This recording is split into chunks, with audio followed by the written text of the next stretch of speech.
जो स्थितियां हैं, परिस्थितियां अभी यहाँ पर हैं, सरकार, मुख्यमंत्री लगातार ये कह रहे हैं कि प्रदेश में सबके साथ न्याय होता है। तो क्या लग रहा है, यहाँ पर जातिवाद हो रहा है कि न्याय हो रहा है? क्योंकि आरोप भी लग रहा है कि जातिवाद हो रहा है, आप लोगों के द्वारा भी आरोप लगातार लगा। तो अभी क्या स्थितियाँ हैं, अभी अब न्याय मिल रहा है कि नहीं मिल रहा इस वक्त? आपको तो देख भाई, हम लोग तो कोर्ट के शरण में हैं और कोर्ट ने कर ली स्टे कर दिया, ये तो आपको भी जानकारी है। और न्याय की बात रही तो अभी तक तो कोई न्याय मिला नहीं प्रशासन के तरफ से और शासन के तरफ से। जो स्थिति आपके सामने है, सारी चीज़ें आपसे तो कुछ छुपा नहीं है। जैसा कि आप जानते हैं, कल हमारे नेता राष्ट्रीय अध्यक्ष जी आए भी थे और वो दोनों पक्षों के यहाँ गए भी, दोनों पक्षों से बात भी करना चाहते थे, लेकिन एक पक्ष मिला ही नहीं उनसे, वो दूरी बना के रखा। लेकिन दूसरे पक्ष के बीच में आए और पूरी बात सुने, समझे, जाने और सारी घटनाओं के बारे में उनको जानकारी हो गई थी पहले भी, उनको वो पूरा प्रकाश में डाले।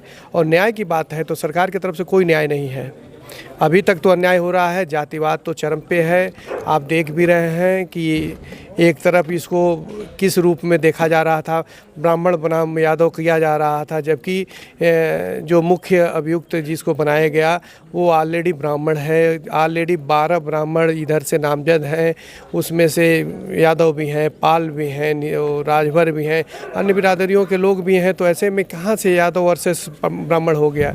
ये चीज़ें केवल प्रोपेगेंडा है, भाजपा के द्वारा ये लिखी हुई पटकथा है जो ये की जा रही है और कराई जा रही है। और कहीं ना कहीं ये घटना में ऊपर से ही किसी न किसी व्यक्ति का हाथ रहा है, जिसके नाते इतनी बड़ी घटना हुई है।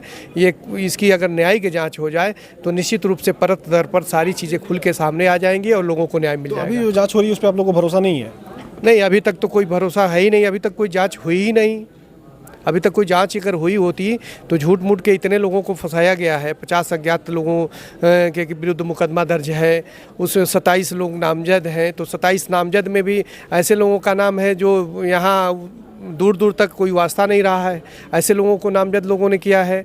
और 50 अज्ञात हैं तो कितने लोग कहाँ से अज्ञात, इतने कहाँ से आ गए, कैसे कैसे क्या क्या हुई। और कुल मिला के आधे घंटे की सारी घटनाएं हैं।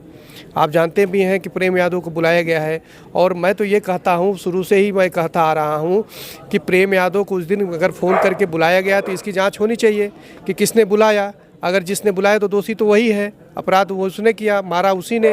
इसलिए कि अगर बुलाया नहीं गया होता तो अकेले वो गए नहीं होते, अगर गए नहीं होते घटना नहीं होती, और घटना नहीं होती तो उसकी प्रतिक्रिया में 5 हत्याएं और नहीं हुई होती, तो ये इतनी बड़ी घटना नहीं होती जो आज सब इसके लिए मर्माहत हैं। दोनों परिवारों के प्रति हम लोगों ने संवेदना शुरू से ही और आज तक रखे हैं।